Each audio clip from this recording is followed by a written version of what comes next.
આજે આપણે પીઝા બનાવીશું, તો તેના માટે પીઝાનો બેઝ લઈશું. હવે તેના ઉપર બટર લગાવી લઈશું. બટરની સરસ રીતે લગાવી લીધા પછી તેના પર ટામેટો કેચઅપ લઈશું, પીઝા સોસ લઈશું. ટામેટો કેચઅપ અને પીઝાના સોસને સરસ એવો લગાવી લઈશું. હવે તેના પર મોઝરેલા ચીઝ ઉમેરીશું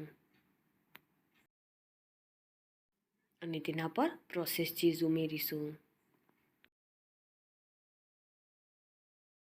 હવે તેના પર કટ કરેલા કેપ્સિકમને મૂકીશું. હવે કટ કરેલા ટામેટાં મૂકીશું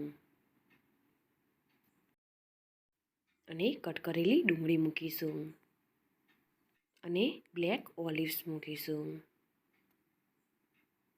હવે તેના ઉપર થોડું ચીઝ ઉમેરીશું.